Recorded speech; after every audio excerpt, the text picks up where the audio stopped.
Rabbi Manis Friedman, thank God it's Tuesday. Thrilled, of course, to live to this hour every week, to be able to have a wise conversation with you about everything that is happening in the world today, for you to shed some light and some clarity into our current reality. And the topic of the conversation today is faith or fear. Does it have to be one or the other? Can it be a combination? And of course, it seems like if there's no faith, then it seems like the world is ruled by fear, at least from what we can tell these days. Certainly seems that way. It's ruled by fear. The one who has the least fear is the one in charge. But very often, the one who has the least fear has the least wisdom. How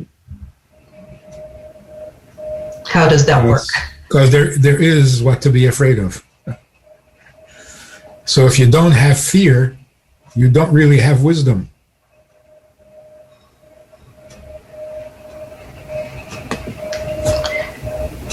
But what should we be afraid of? Everything or selectively? No, fear is a healthy thing. It should not be paralyzing or crippling. On the contrary, it should make you more alert, more sympathetic. You should be more alive. Fear is an impulse of life. Sadness has no life to it. So sadness we can do without. We don't need it. But fear is a necessary component.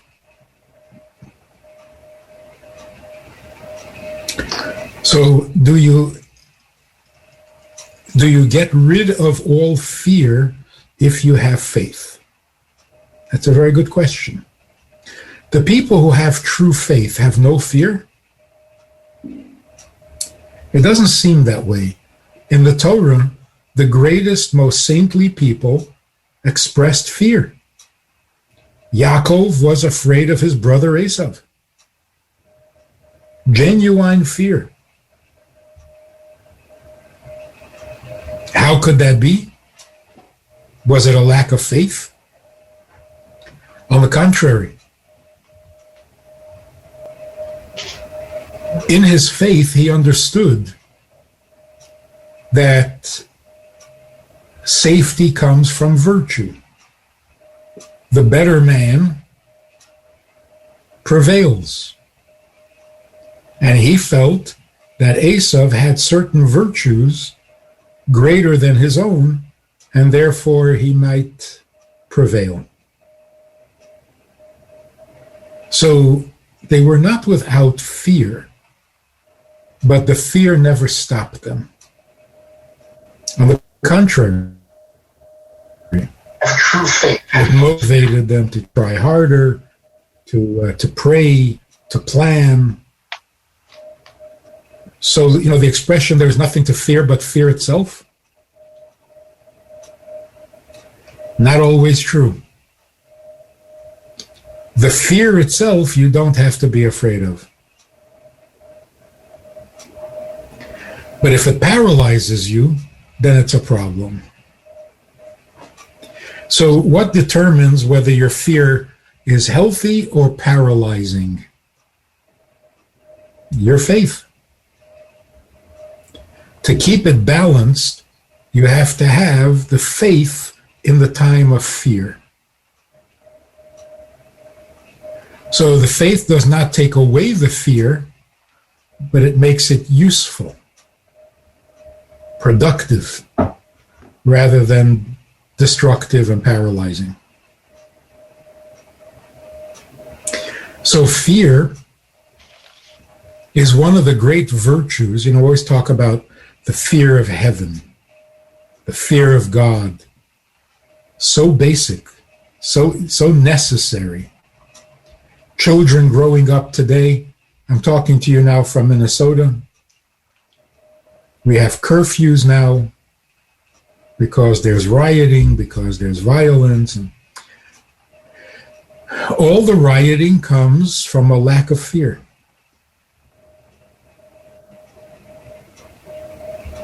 Not because they're afraid of the police, from a lack of fear. I actually thought it's because they ran out of supplies from last year. So the looting is on again. The looting is on, yes. So all businesses closed down yesterday at 6 o'clock. It's awful.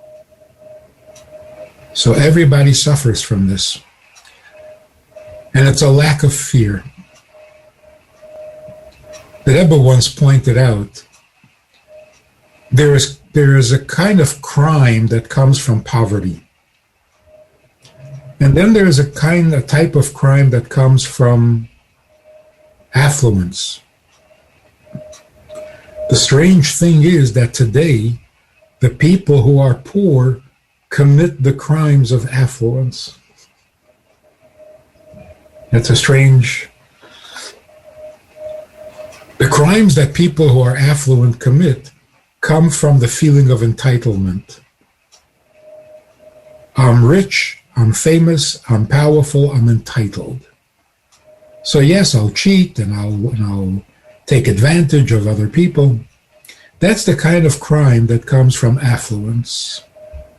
Today, the most impoverished, the poorest of people, feel entitled. So they commit the crimes motivated by the feelings of affluence. I deserve, I'm entitled, no one can tell me what to do. That is not a product of poverty. Poverty humbles people. So there's something very unnatural going on. And that's probably because of television and movies, where it causes confusion. Rich people, wealthy people, healthy people cry and agonize when they see a movie about poor people who suffer terribly. And the poor people get very jealous and very greedy, seeing on television and in the movies how the rich people behave. So everybody's confused. But what else is new? This is the year of confusion, if anything, right? So let's take a look at what fear actually is.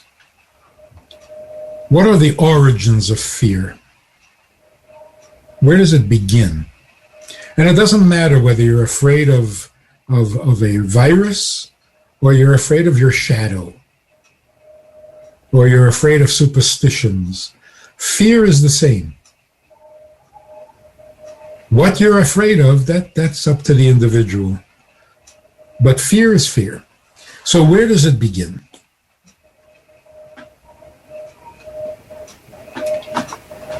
It begins in our mortality. We experience fear because we are mortal. Because a person can die, God forbid, that's where all fear comes from. In other words, there's a natural vulnerability that comes from the fact that people can die. And that can apply psychologically to anything. If you insult me, I'm going to die. I'm going to wish I'm dead. In other words, anything that reminds me of my vulnerability is scary. Because dying is scary. A person who has irrational fears means that things remind him of dying that have nothing to do with dying. Why are we afraid of criticism? knowing that the criticism is true. So what are you afraid of? Somebody says, you're so lazy. You're frightened. What are you frightened about? You are lazy. You know you're lazy. You've always been lazy. So what? No, but that's just the tip of the iceberg. What you're really saying is that I am vulnerable, that my whole existence can be extinguished. And you're starting, little step. First, I'm lazy, then I'm worthless. And the conclusion is going to be that my whole life is invalid. Oh, I can't take that. So we are so protective of that one fear that every little thing takes on life and death importance. But there's something even better and deeper than that. What does it mean I'm vulnerable, I'm mortal? What does that mean? It means that there is a greater force than me. A person says, I don't want to die. I don't want to die.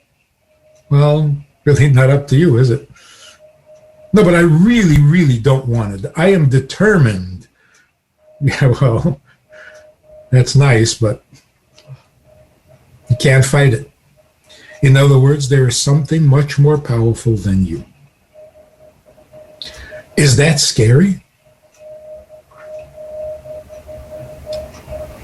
To an ego,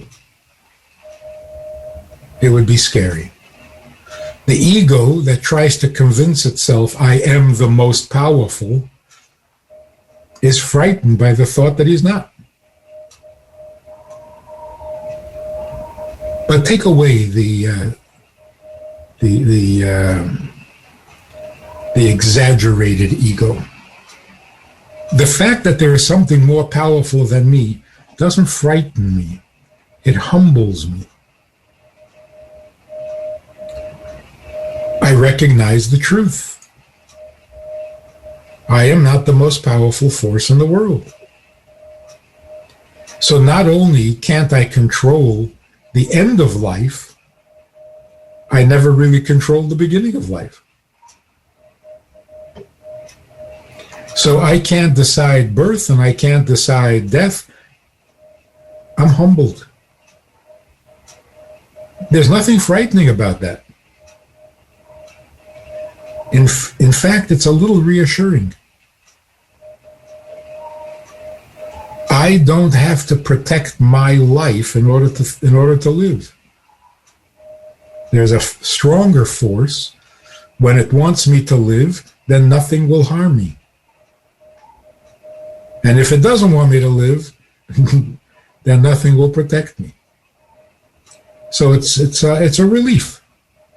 I don't have to be God, and that's like a vacation. Now I can breathe easier. I don't have to be God. So really, all fear begins with the feeling of humility. What is the feeling of humility? Smallness, vulnerability. I'm not that powerful. I'm not that big. I'm not that strong. I'm not that important. So fear means feeling small, which is perfectly normal, acceptable, true. I am small. So humility means feeling my smallness. There is nothing wrong with that. It doesn't make me weak. It makes me real, because I am realistic about my weakness. So it's not making me weak. In fact, it allows me to put my weakness to good use. And that's what humility is. Humility means using your weakness in a productive and constructive way. Knowing my limitations, knowing my vulnerabilities, knowing my weaknesses, I can proceed with wisdom. So that's the difference between love and fear. Rabbi Friedman, may I ask experiencing... I'm so sorry. May I ask for an example? Because in general, we understand the concept, but how can we utilize this concept in our daily lives?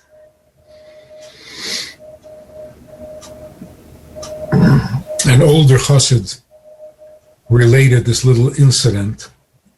They were back in Russia in the terrible times. He was a little boy. His father had been sent to Siberia by the communists, and his mother was seriously ill. And they were living with his grandfather.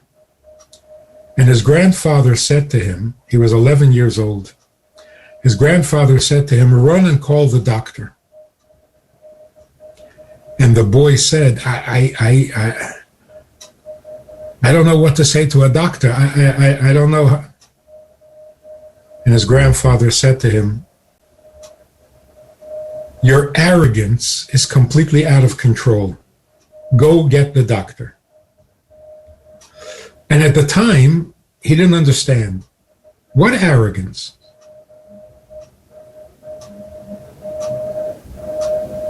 I'm afraid, I'm terrified, I'm incapable, I'm too young. Where's the arrogance?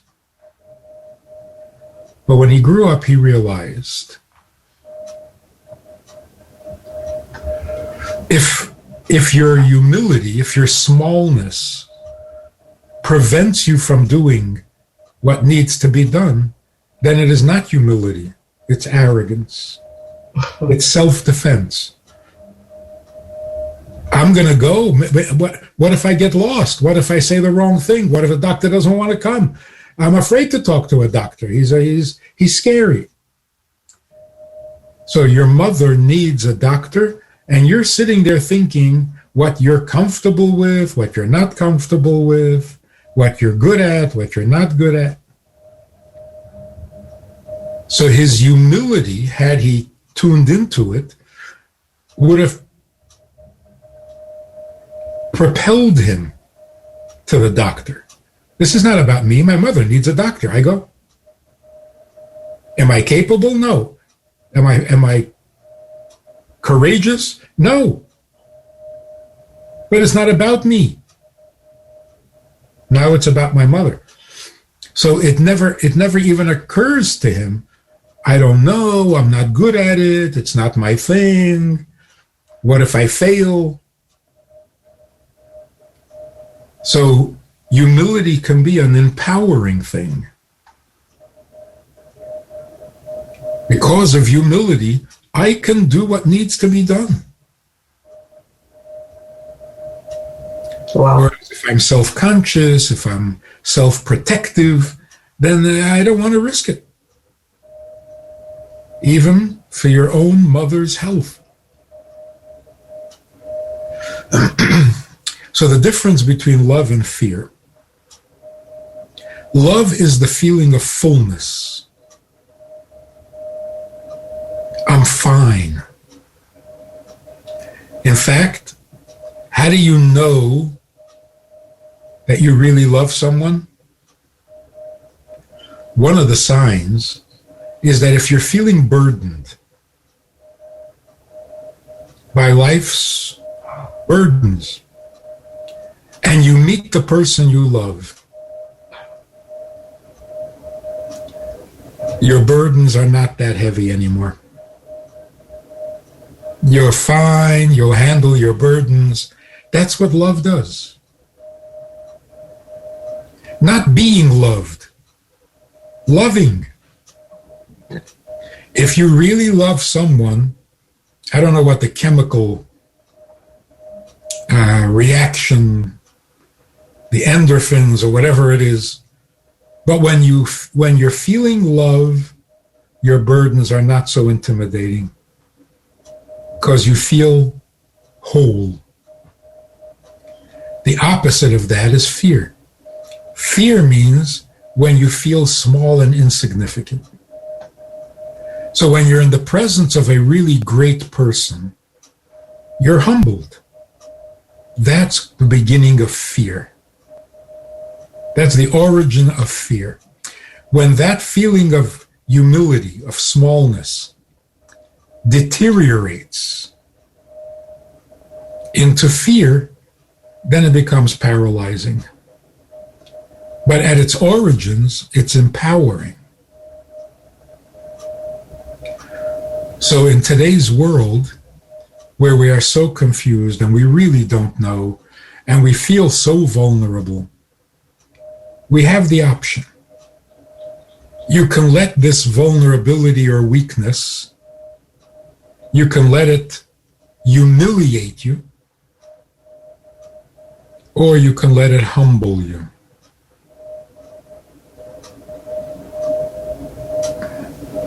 If we let it humble us, then we are stronger and healthier.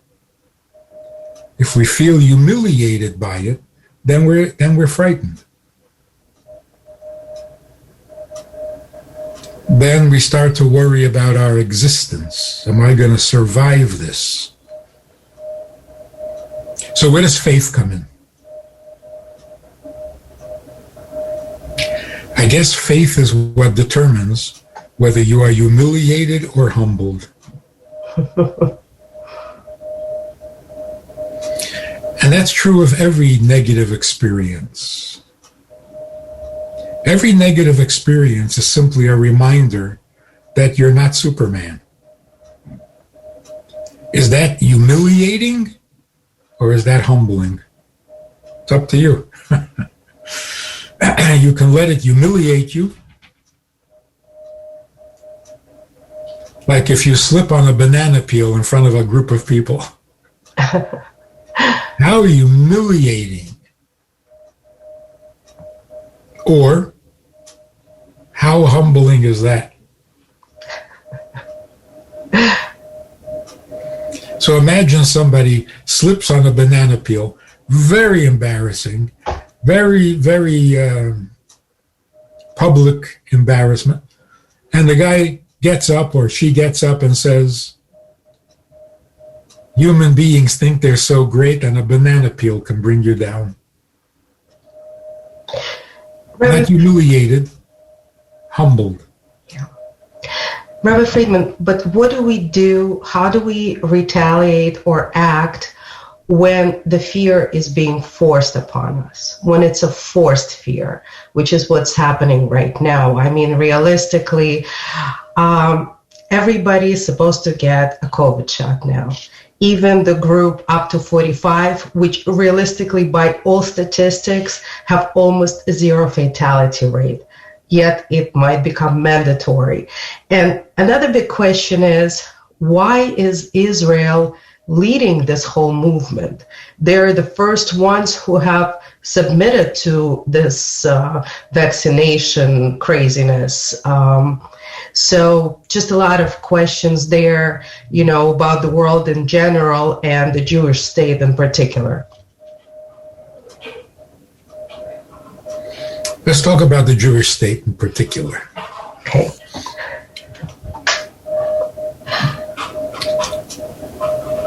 The chosen people is not something we can either believe in or not believe in. It's not optional. If you're chosen, there is nothing you can do about it. And that's what chosen means. Chosen means I'm not asking you, I'm choosing you. So there's nothing you can do about it. Chosen means given a mission. Not chosen for privileges. That's not really called chosen. That's called pampered. Chosen means given a particular mission. So every Jew at the very core of their heart and mind, in their very soul, senses an urgency. There's something I'm supposed to accomplish. And it can make you crazy. Somebody once said it's like trying to remember a tune, and it's on the tip of your tongue, and you can't, and it just makes you crazy. There is something I need to do, and I don't know what it is. It can drive you crazy. So a Jew who is not clear about their mission will be a little psychotic. They're going to have to find something. And that's part of why Jews excel. Because if they're not practicing the mitzvot that is the purpose of our existence, we'll find something else. We'll find a substitute. And we will treat it like it's our chosen purpose. And we will do it to an extreme. So every cause, whether we should or shouldn't get involved, we jump in with both feet and then find out it's a bad project. We do that all the time, over and over. We don't learn because we're desperate. So we find something to devote our soul to as if this is the purpose for which we were created. When there was an opportunity to vaccinate and save the world from this virus, who jumps in with both feet? Of course, the Jews. And it became a religion with all the trappings of a religion, with all the intolerance of a religion, all the fanaticism of a religion on both sides, to do or not to do. So it's just another one of those things that we put all the force of our entire faith into a project as if it were our soul's purpose. And it gets us into trouble many times. But we also excel. Because there's a drive, an insane drive, that makes us go beyond human nature even. So if we had a clear focus as to what is unique about the Jewish mission, maybe we wouldn't excel in everything else, but we would be true to our mission. Rabbi Friedman, what about such thing as fear of disappointment? We spoke last week that there's this tremendous elevation in the world in belief that Mashiach is here or almost here, and everybody's talking about it, well, at least in social media. And but what about the fear of disappointment, that it might not happen during our lifetime, and we're so hot and heavy for it? How do we deal with this type of disappointment? How do we treat it? So fear of disappointment takes us back to our original subject. What are we afraid of exactly? What is fear of disappointment? It really could paralyze everybody about everything. Don't get married, you might be disappointed. Don't become friends, you might be disappointed. Don't invest in a business, you'll be disappointed. It's endless. So where is this fear of disappointment coming from? It's just the tip of the iceberg, the fear of mortality. I'll be disappointed, it'll be embarrassing, everybody will know I'm a failure, and I'm going to just curl up and die.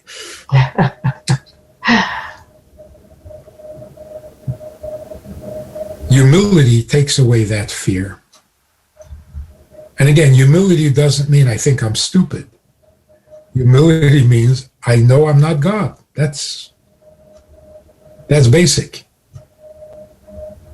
I know I'm not immortal. That's not unreasonable. So yes, I can make mistakes. I can be disappointed. But it's not about me. It's about what's right. So if the right thing to do is to be optimistic, if the right thing to do is to trust, then I'll do that. Will that make me perfect? It's not even about me. So if I trust and I do the right thing, can I be taken advantage of? Could I suffer for it? The good guys die young? Only the good die young? It's not about me. So I am not intimidated by my own weaknesses. And that's healthy.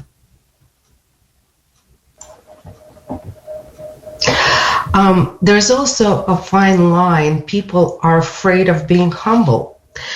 They're afraid of being humble. Again, there's a confusion about humility. Do I feel inferior to my peers? Is that what humility is? Because I hear that a lot. What would you say to those people? That's the confusion between humble and humiliated. Nobody wants to be humiliated. And there is this confusion. If I am humbled, isn't that humiliating? Well, no, it's not. Not at all. One of the great Chassidim, bigger than life, who outlasted the communists. They tortured him for 8 years, trying to break him. Didn't even make a dent. When he finally got out, he was the most enthusiastic, the most lovable, the most charismatic. He was just incredible. Very wise, very strong, very deep. And one day, when he finally got out and came to America, his relative, a cousin or a nephew, said to him, "I saw you talking to this guy in the synagogue. You're talking to that guy? He's an idiot." And without a moment's hesitation, this bigger than life chassid said, "And what am I?" He's the idiot, but he's the only idiot in town. We're all idiots in some ways.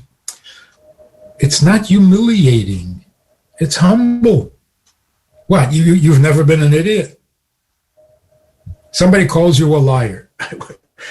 You never lied? In fact, to say I am humiliated, you have embarrassed me, it is so funny. What are you saying? No, you're not a liar. Well, then you're the only one in town who isn't. You're such an exceptional person. Because everybody lies on occasion. So what is it we're running away from when we protect ourselves from simple, honest facts of life? When you go through the 10 Commandments, thou shalt not murder, thou shalt not commit adultery, thou shalt not steal. And people, oh, me? Yeah. God is talking to you. Are you insulted? You got to check your ego. It's too big. You're insulted that God thinks he needs to tell you not to commit adultery?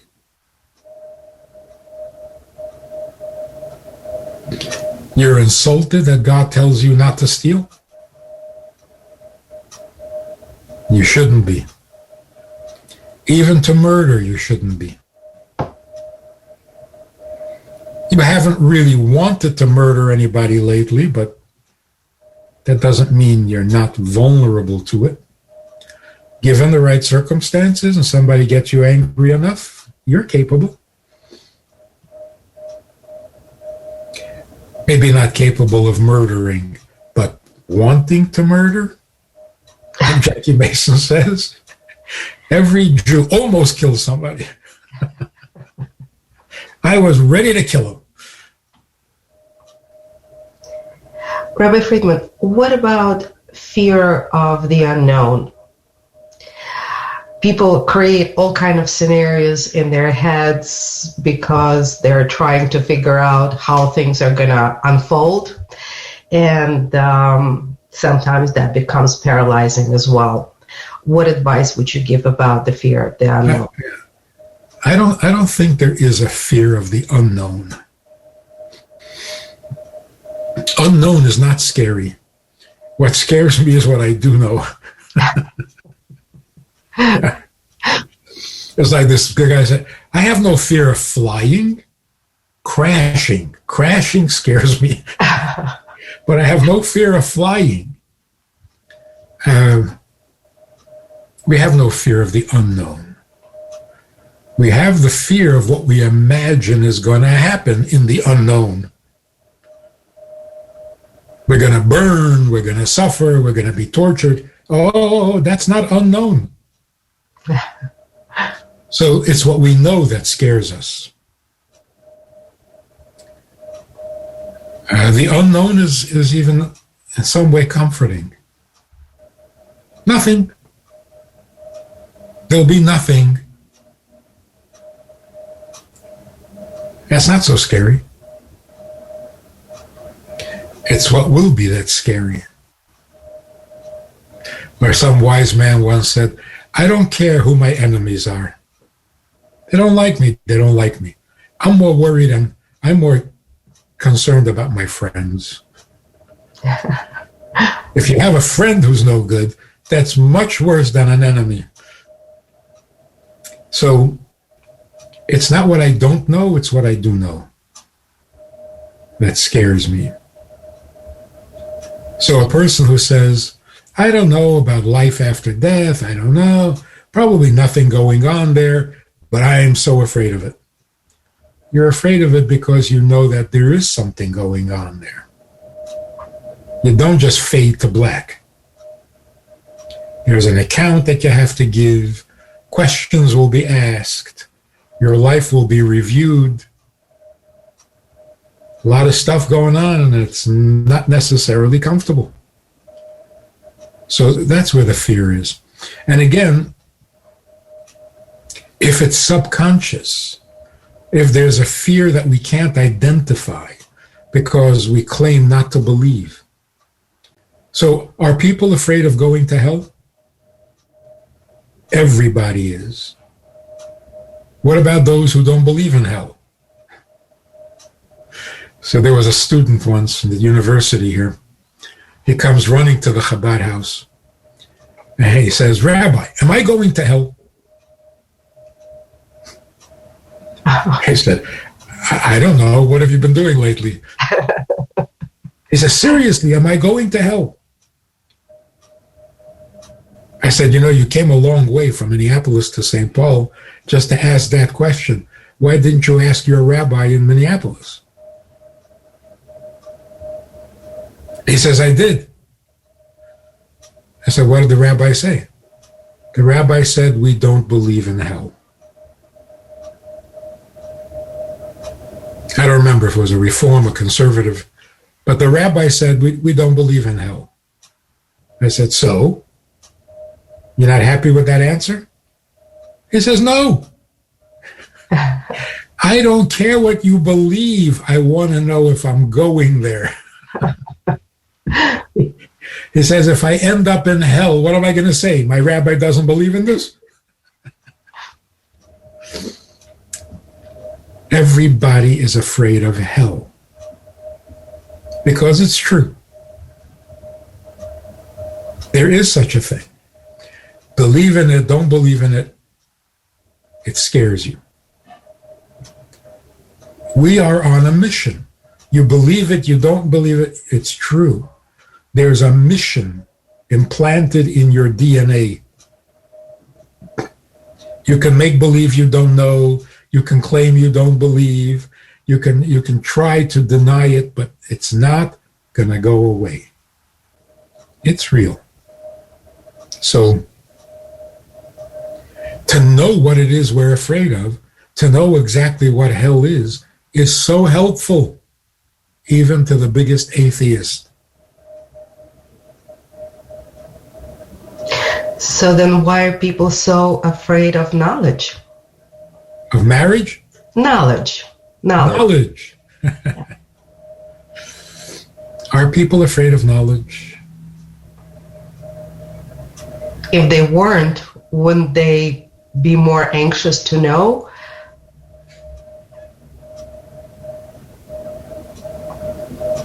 They're afraid of certain knowledge. There are certain things I'd rather not know. But it's not the knowledge I'm afraid of. It's the consequence. If I knew that, well, then I would have to change my life. Change my life means admit that I was wrong. Admit that I was wrong, well, that's humiliating. Humiliating reminds me of my vulnerability. My vulnerability means I'm mortal. Okay, so you're trying to kill me?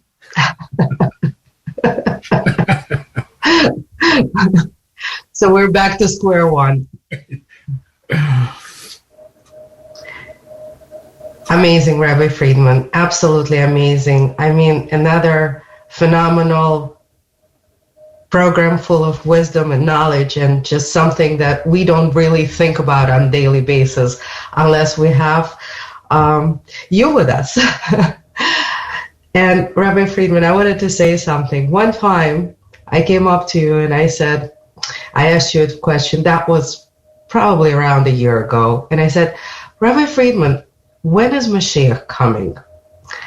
And your answer to me was, when your program will become the most popular on your radio. Well, guess what? In accordance to social media, it is. We are getting most views on YouTube and Facebook. So hopefully you weren't kidding. Wow, that's mazel tov. Wow. Thank you. That's great. Were you kidding? No, I wasn't. And only in Russian or in English also? I can't tell. Probably both. Wow. We'll try to look at it a little. Congratulations. Thank you. Thank you so much. So I'm... Very good news. Yeah, I think so. So I wanted to share some good news, and thank you for bringing that good news among all other amazing things that you do for our community. So that should be just the beginning. Amen. God willing. Rabbi Friedman, thank you so much. And of course, have an amazing week. And hopefully Minnesota will become a little better very soon. And it has to if it's going to survive. So this month is an incredible month, starting today. The letters of the name of the month, it's right there in the name of the month. I, God, am your healer. And we can use a little of that. Or a lot. Again, thank you very, very much, and so look forward to next week when we can meet again. Have a wonderful week, Rabbi. Lots of good news. Amen. Amen. Thank you.